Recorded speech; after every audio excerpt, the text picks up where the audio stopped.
والسلام على رسول الله. اعوذ بالله من الشيطان الرجيم. بسم الله الرحمن الرحيم. قد افلح من تزكى وذكر اسم ربه فصلى بل تؤثرون الحياة الدنيا والآخرة خير وأبقى إن هذا لفي الصحف الأولى صحف إبراهيم وموسى. سورہ العلیٰ کی یہ آخری آیات ہے اور سورہ العلیٰ سے مراد بسم اللہ الرحمن الرحیم سب اسم ربک الاعلیٰ آخری سپارے کی صورتوں میں سے سورہ اس کی یہ آخری آیات ہے.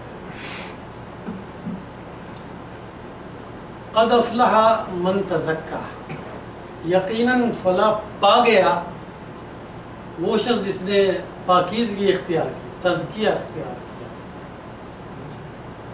وَذَكَرَ اسْمَ رَبِّهِ، اور اپنے رب کا نام یاد رکھتے ہوئے زندگی گزاری، نہیں اپنے رب کو یاد رکھتے ہوئے زندگی گزاری، غفلت سے نہیں گزاری. فصلہ، اور نماز پڑھ کے زندگی گزاری. اور اگر دونوں آیتوں کو ملا کے پڑھیں تو اللہ کی یاد کے ساتھ نماز پڑھی پھر زندگی گزاری. بل تؤثرون الحیاۃ الدنیا، دوسری طرف حال تم لوگوں کا ہے لوگوں یہ ہے کہ تم دنیا کی زندگی کو ترجیح دیتے ہو، تو سرونا آسرا کرتے ہو، ترجیح دیتے ہو، اہمیت دیتے ہو. والآخرۃ خیر، جبکہ آخرت جو ہے اس دنیا سے زیادہ بہتر ہے، جسے ترجیح دینی چاہیے، اس میں کامیابی کے لیے کام کرنا چاہیے. وابقا، وہ جو آخرت ہے وہ خیر بھی ہے اور ابقا زیادہ باقی رہنے والی ہے. زیادہ باقی رہنے والی جگہ جہاں جا کے ہم نے زیادہ عرصے باقی رہنا ہے وہاں کی زیادہ تیاری کی ضرورت ہوتی ہے.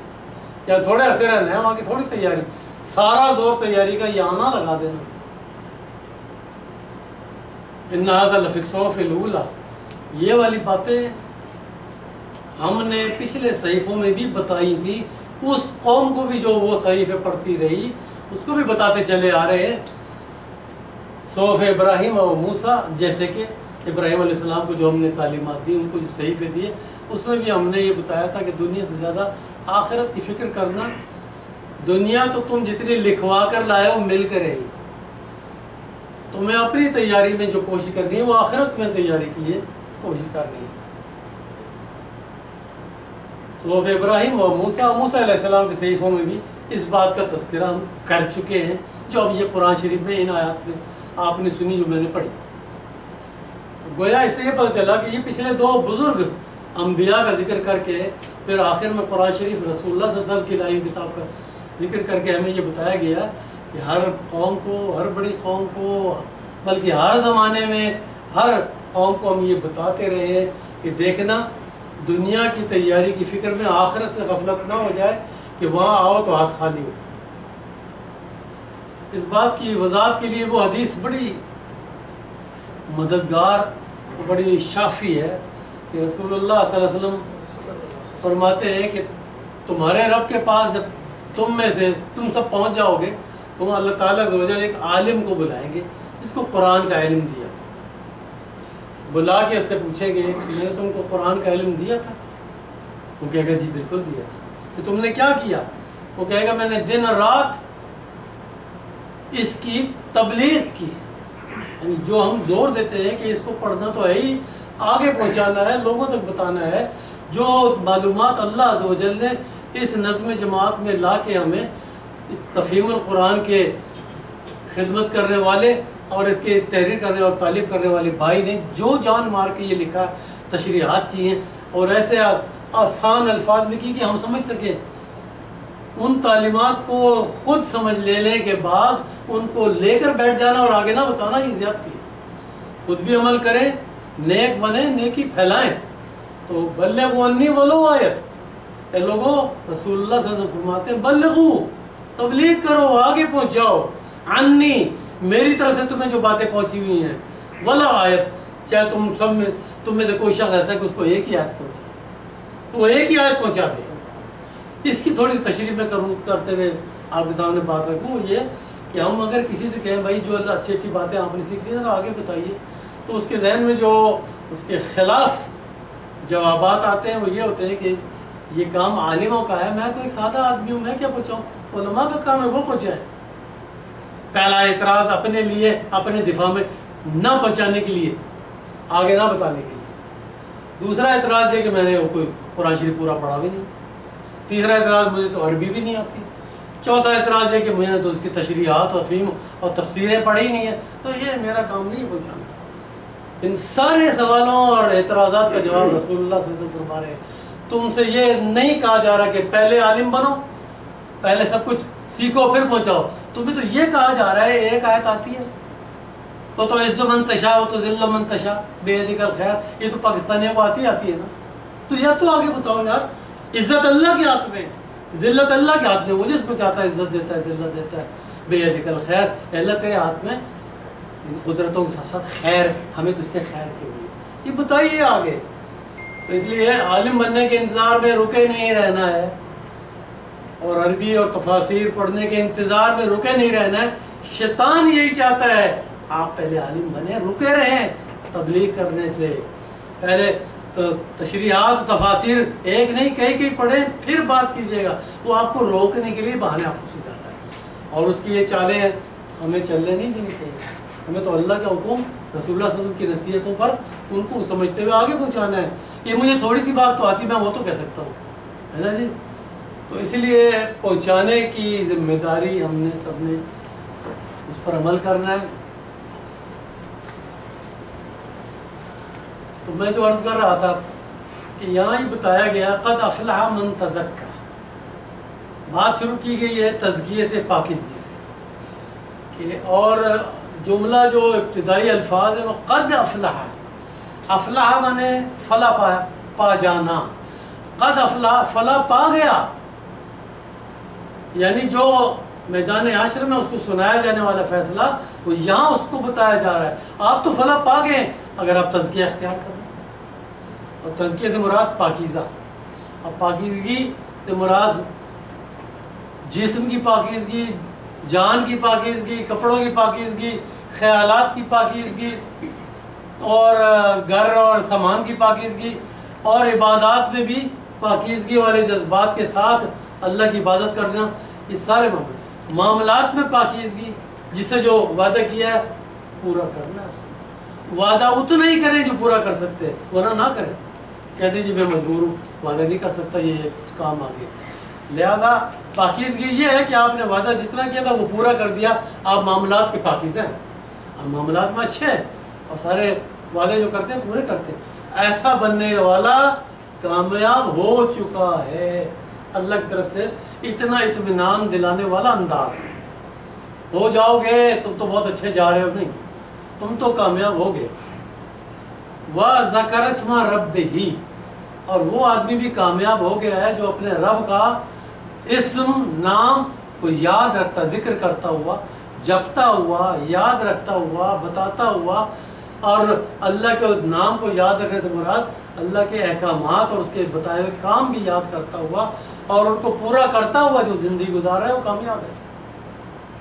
اللہ کا نام یاد ہے پھر بھی شرارتیں ہو رہی ہیں، مسجد سے نماز پڑھ کے نکلے پھر بعد میں آگے پھر شرارتیں ہو رہی ہیں، یہ والا جو معاملہ ہے، دنیا کے لوگ پڑوسی آپ کو محلے والے گواہی دے رہے ہیں کہ یہ آدمی بے نماز ہے، حالانکہ پڑوسی کی گواہی سب سے زیادہ اہم مضبوط ہوتی ہے، اس کو تو اللہ کرے میں اس کی گواہی کے لیے نماز نہ پڑھوں، اللہ کے لیے پڑھوں، لیکن اللہ تعالیٰ خود میرے لیے گواہ بنا دے اور خود یہ کام کر لے، اور جس کی گواہی لوگ دے رہے ہیں تو وہ یہ نہ کہے کہ میں بہت اچھا ہو گیا اور جب دیکھو لوگ گواہی دے رہے ہیں، بلکہ وہ یہ کہ ذالک فضل اللہ، یہ اللہ کا فضل ہے کہ وہ میرے بارے میں اس طرح کہہ رہے ہیں، میں نے اس لیے نہیں کام کیا تھا، ذالک فضل اللہ یؤتی من یشاء، یہ اللہ تعالیٰ جس کو چاہتا ہے اس کی تعریف کروا دیتا ہے۔ آپ کے اور میرے ذمے اللہ کو خوش کرنے کے لیے اللہ کے حکم کے مطابق، رسول اللہ صلی اللہ علیہ وسلم کے طریقے کے مطابق زندگی گزارنی ہے، تعریف کروانی ہوگی اللہ کو، کروا دیں، مجھے ضرورت نہیں تعریف کرنے کی، اور اچھا وہی ہے جو لوگوں کے ساتھ معاملات کرتا ہے، اچھے کرتا ہے، اللہ کے سامنے عبادت کرتا ہے، نیت یہ ہوتی ہے کہ اس کا اللہ خوش ہو جائے، باقی جس کی اللہ کا چاہتا ہے خود ہی عزت افزائی فرماتا ہے اور خود کرا دیتا ہے، یہ اللہ کا کام ہے۔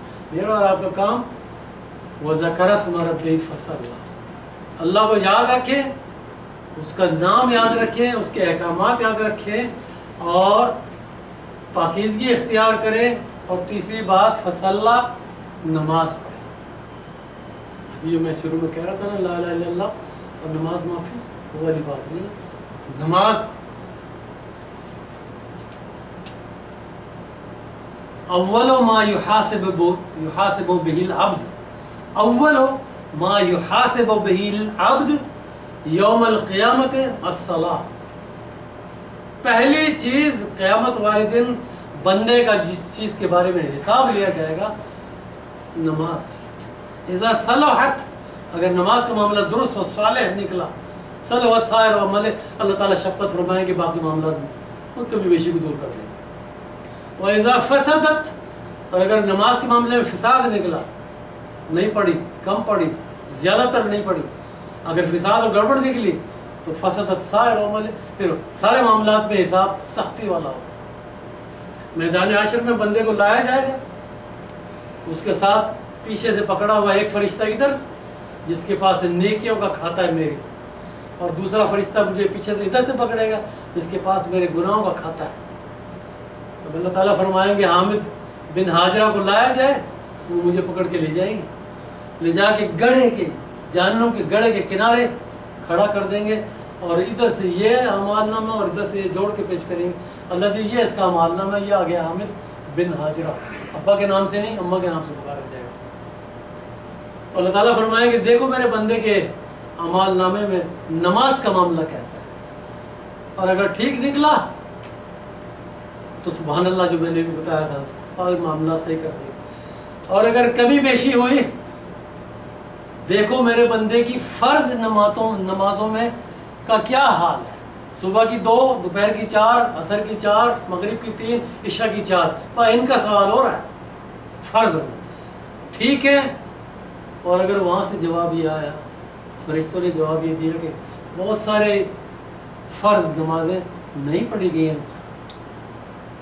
خانے خالی، تو اللہ تعالیٰ فوراً فیصلہ نہیں فرمائیں گے اچھا یہ دیکھو اس نے کچھ تطوع نوافل پڑھے ہیں کچھ، تو دیکھیں گے ہاں جی سنتیں اور نوافل اور کیا کہتے ہیں رات کو جو وطر وغیرہ بہت موجود ہے اس میں، تو پھر اللہ تعالیٰ فرمائیں گے کہ وہ جو فرضوں کی کمی ہے نا وہ نوافل سے پوری کر دو، میں اس کو جنت بھیجنا چاہتا ہوں۔ تو اسی لیے مجھے اس حدیث سے یہ پتہ چلا کہ ہم اپنی نماز فرضوں کے ساتھ سنت اور نوافل کا بھی اہتمام کر لیا کریں، تاکہ پچھلی جو چھوٹی ہوئی ہیں فرض کی رکعتیں ان کی کمی اللہ تعالیٰ نے جس طریقے سے پورا کرنا بتایا اس طریقے سے پورا کرنے کے لیے میرے پاس نوافل موجود ہے۔ اب میں نے یہ دیکھا ہے کہ عام طور پہ لوگ ایک نماز کے وقت وہی فرض رکعتیں ایک الگ سے پڑھ لیتے ہیں کہ میں قضائے عمری پڑھ رہا ہوں، تو یہ ہمارا اپنا طے کیا ہوا طریقہ ہے۔ اللہ تعالیٰ کا سکھایا ہوا طریقہ یہ ہے کہ آپ نوافل پڑھیے، نفل وہاں ڈال دی جائیں گے ان فرضوں کی جگہ، بات پوری ہو جائے گی، اس لیے نفلیں پڑھیں اور قضاء عمری بھی نفل کے ذریعے پوری کر لیں۔ تو اب تک جو میں نے آیات کی وضاحت کی وہ یہ ہے کہ کامیاب ہو گیا وہ جس نے پاکیزگی اختیار کی، معاملات کا بھی پاکیزہ ہے اور لین دین میں بھی رویے میں پاکیزہ ہے، جسم و جان و لباس اور اٹھنے بیٹھنے کی ساری جگہ کو بھی پاکیزہ رکھتا ہے، اور اس کے بعد رب کو یاد رکھتے ہوئے زندگی گزارتا ہے، اور اس کے بعد نمازوں کے ساتھ زندگی گزارتا ہے۔ اور اگر رب کو یاد رکھتے ہوئے نمازوں کو ملا لیں تو نماز پڑھتے ہوئے رب کو یاد رکھ کے پڑھتا ہے، یہ دو کا ملا کر بھی مفہوم بنتا ہے کہ نماز میں غفلت نہیں برت رہا ہوتا، رب کو یاد رکھ کے پڑھ رہا ہوتا، اسے یہ یاد ہوتا ہے کہ میں اللہ عز و جل کے سامنے کھڑا ہوں۔ یہاں پہنچ کے مجھے ایک حدیث اور یاد آئی، میں اس کی وضاحت کر دوں تاکہ اللہ تعالیٰ ہم سب کو وہ تصور قائم کرنے میں مدد فرما دے۔ جب رسول اللہ صلی اللہ علیہ وسلم معراج پہ تشریف لے گئے، 7ویں آسمان پہ جبرائیل علیہ السلام رک گئے اور کہا اس سے اوپر مجھے جانے کی اجازت نہیں ہے، میں اوپر اٹھوں میرے پر جل جائے گا۔ اوپر سے ایک رفرف جسے قالین کہتے ہیں وہ آیا، آپ صلی اللہ علیہ وسلم اس پہ تشریف فرما ہوئے، وہ قالین آپ کو لے کے اڑا اور اللہ عز و جل کے جناب میں سامنے لے جا کے بٹھا دیا۔ سامنے نور کے پردے ہی پردے تھے. اور اس کے بعد پھر آپ صلی اللہ علیہ وسلم نے آنے والا، جیسے ہم آتے ہیں تو آنے والا سلام کرتا ہے، آنے والا گفتگو کی ابتدا کرتا ہے. تو رسول اللہ صلی اللہ علیہ وسلم پہنچے تھے اللہ کی جناب میں، تو آپ نے گفتگو کی ابتدا کی التحیات للہ والصلوات والطیبات. میری نمازیں، میرے صدقہ خیرات، میرے مشورے، میرے ہمدردیاں لوگوں کے کام آنے، یہ سارے کام اللہ جی خالص آپ کے لیے کرتا ہوں. اس اخلاص کا تحفہ قبول فرمائیں. آنے والا تحفہ لاتا ہے، اللہ صلی اللہ علیہ وسلم نے اخلاص کا تحفہ پیش کیا. میں خالص آپ کے لیے کام کرتا ہوں، یہ خلوص یہ قبول فرمائیے. ادھر سے اللہ تعالیٰ عز و جل نے جواب میں فرمایا السلام علیکہ ایھا النبی ورحمۃ اللہ وبرکاتہ. سلامت رہو میرے نبی اور تم پر رحمتیں اللہ کی برکتیں. تو آپ صلی اللہ علیہ وسلم نے وعلیکم السلام نہیں کہنا ہے. اللہ تعالیٰ السلام علیکہ ایھا النبی ہوا تو جواب میں ہم جسے کہہ دیتے ہیں وعلیکم السلام، وہاں اللہ عز و جل کو یہ جواب نہیں دینا ہے، بلکہ جو جواب دینا سکھایا وہ بتایا. کہ آپ صلی اللہ علیہ وسلم فرمایا السلام علینا، کیوں نہ ہو، ہاں ہو آپ کی سلامتی ہمارے اوپر، وعلی عباد اللہ الصالحین، اور آپ کے صالح بندے جو زمین پہ ان سب کو پہنچے. اشہد ان لا الہ الا اللہ واشہد ان محمدا عبدہ ورسولہ. جب واپس دنیا میں تشریف لائے، عائشہ رضی اللہ عنہ نے پوچھا یا رسول اللہ کیا آپ نے اللہ کو دیکھ لیا وہاں جا کے؟ اس پر آپ صلی اللہ علیہ وسلم فرماتے ہیں کہ عائشہ میں اللہ کو کیسے دیکھتا، میرے اور اللہ کے درمیان نور کے پردے پردے پردے. اب جو حدیث میں آپ کو سنانا چاہ رہا تھا وہ یہ ہے کہ رسول اللہ صلی اللہ علیہ وسلم نے فرمایا تعبد اللہ کأنک تراہ، تم ایسے شب و روز کے سارے کام بندگی اس طرح کرو جیسے کہ تم اللہ کو دیکھ رہے. فَإِن لَّمْ تَكُن تَرَاهُ، اور اگر تم اس کو دیکھ نہ پاؤ، تصور نہ بن سکے کہ میں یہ دیکھ رہا ہوں، فَإِنَّهُ يَرَاكَ، تو یہ تو تمہیں یقین ہے کہ وہ تمہیں دیکھ رہا ہے. اس کے سامنے کوئی ایسے کام کرو جو اس کو پسند نہیں. اللہ سب کی مغفرت فرمائے، معاف فرمائے. بہت ساری غلطیاں ہم سے ہوتی رہتی ہیں. تو اب اس پورے واقعے سے کہ ایسے ہم بندگی کریں کہ جیسے ہم اللہ کو دیکھ رہے ہیں، تو میری اڑان جو اب دیکھنے کی، اللہ کو دیکھنے کی پہنچی، وہ پردے پہ جا کے رک جاتی ہے.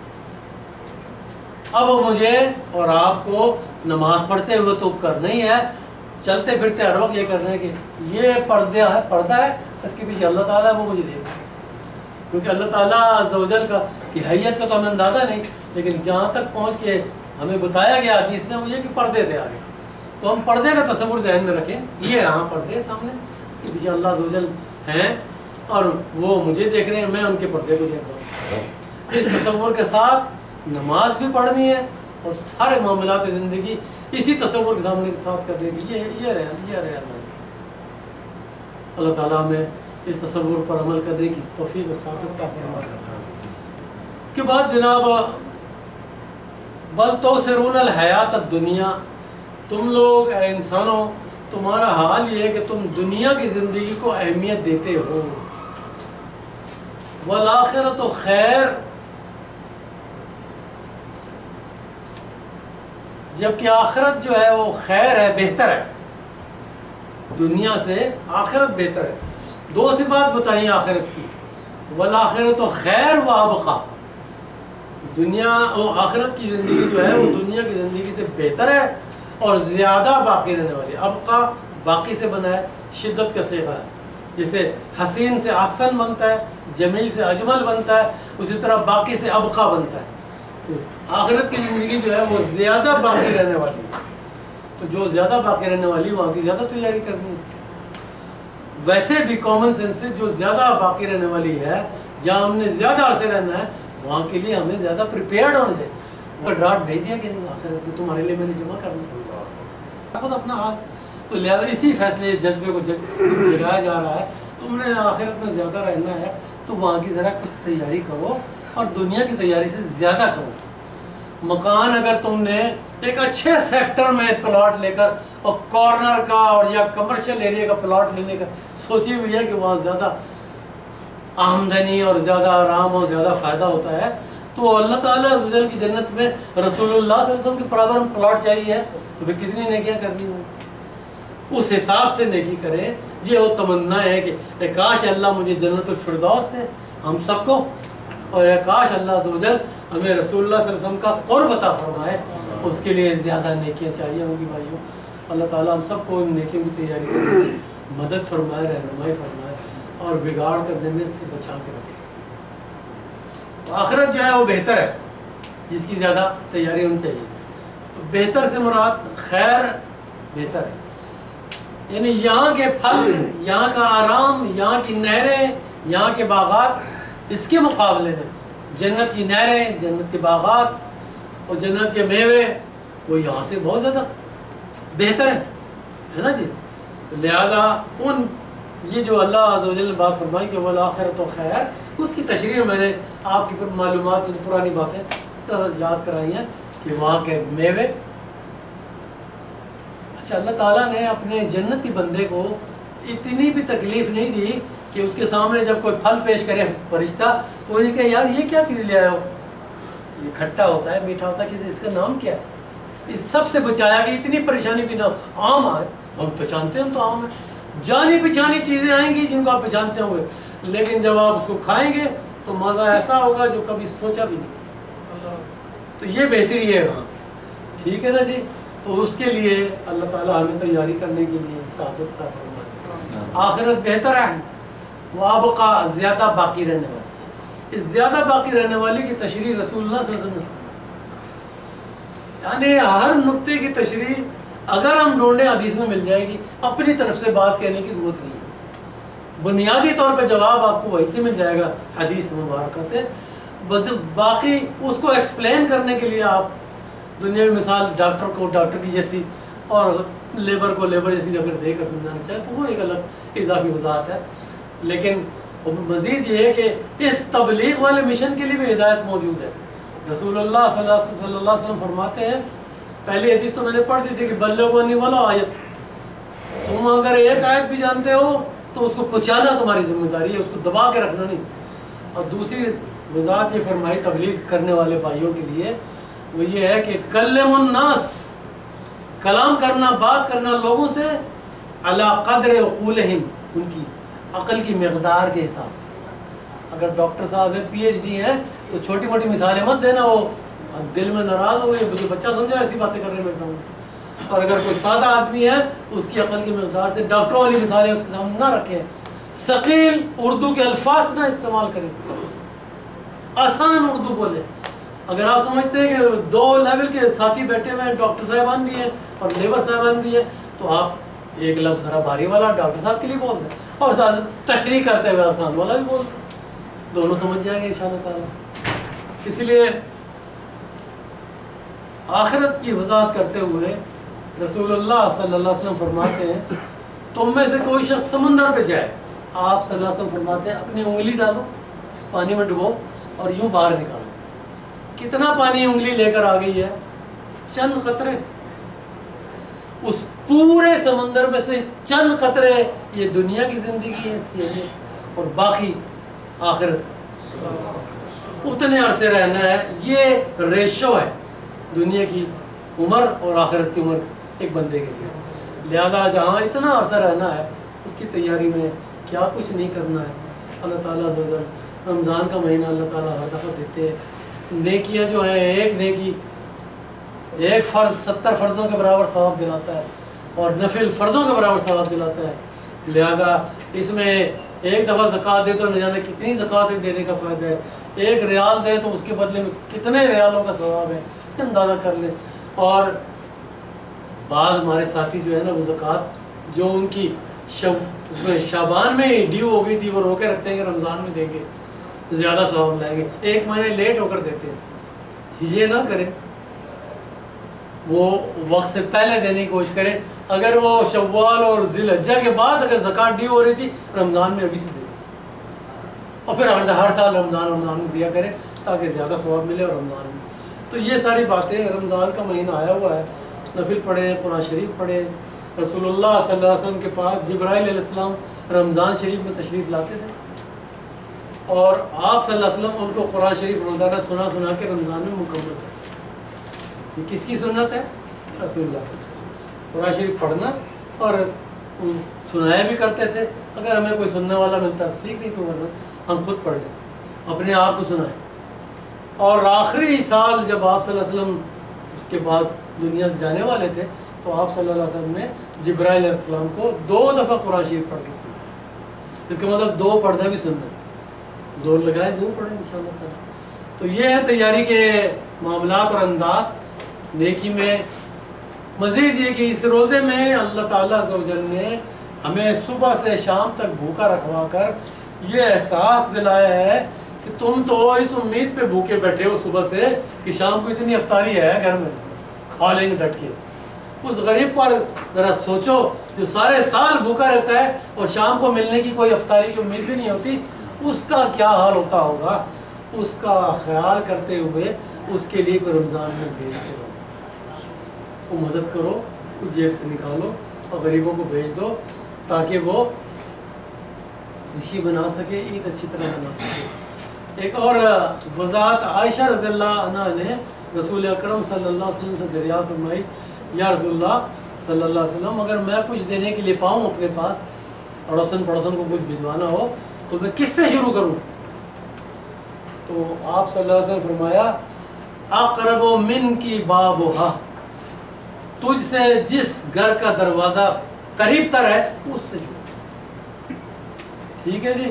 تو اس لیے لہذا یہ یعنی رشتہ داروں کا ذکر کے بغیر پڑوسیوں کا ذکر ہے کہ اگر پڑوسی میں کوئی بھجوانا ہے تو قریب ترین دروازے سے شروع کرو, اس کے بعد دور سے بات کرو.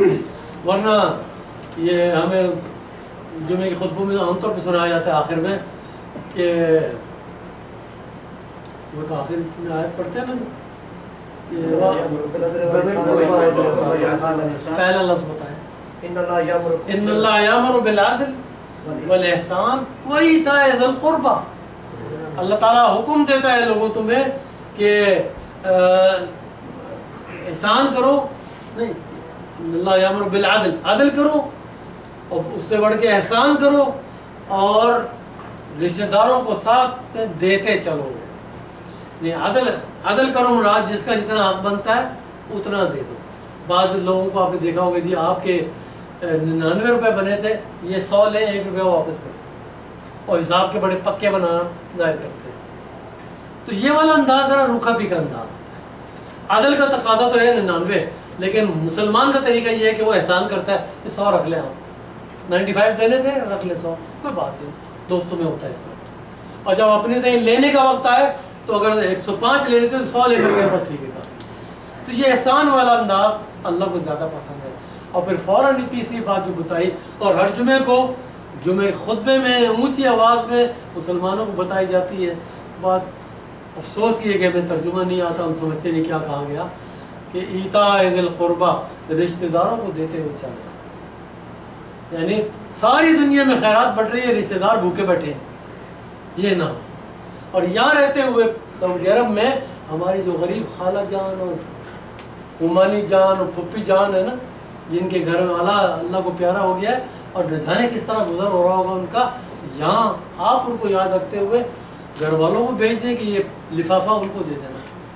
اور جب وہاں پہنچے تو وہ حیران ہے کس نے بھیجا ہے, فلانے نے بھیجا ہے آپ کے بھانجے بھتیجے نے, تو وہ آئے تو وہ کتنی خوش ہوگی خاتون, دامن اٹھا کے دعا کرے گی اللہ تجھے خوش رکھے, تو وہاں جا کے بھی ہمیں نہیں بھولا ہے, تو نے ہمیں وہاں بھی یاد رکھا. اور اللہ کی مہربانی کہ ہمیں ایتاء ذی القربیٰ یاد رہا اور ہم نے ان کا بھی خیال رکھا جو جن کو لوگ بھلائے بیٹھے ہوئے ہیں. اس طرح سے اللہ تعالیٰ. تو یہ ہم نے جو آیات پڑھی ان میں یہ تھا کہ جی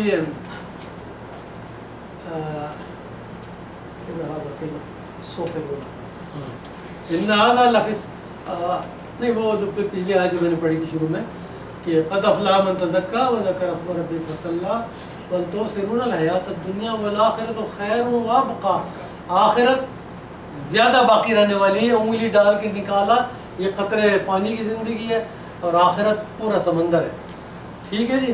لہذا اس اعتبار سے آخرت کی تیاری کیجیے اور پاکیزگی کے ذریعے تیاری کر سکتے ہیں, اللہ کو یاد کر کے تیاری کر سکتے ہیں, نمازیں پڑھ کے تیاری کر سکتے ہیں, تلاوت کر کے تیاری کر سکتے ہیں, لوگوں کو خاموشی سے سیدھے ہاتھ سے دیں الٹے ہاتھ کو پتہ بھی نہ چلے, اس طرح کر کے تیاری کر سکتے ہیں.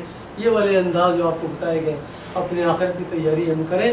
اور کبھی بیشی جو ہو گئی ہے ہم سے معافی مانگتے ہیں, اور جو گناہ قصور خامیاں ہو گئی ہیں اس پر اللہ سے خاص معافی مانگتے ہیں. اللہ تعالیٰ اپنی رحمت و شفقت سے خود ہی جنت میں جانے کا فیصلہ فرما دے. سبحانک اللہم و بحمدک اشہد ان لا الہ الا انت استغفرک و اتوب الیک.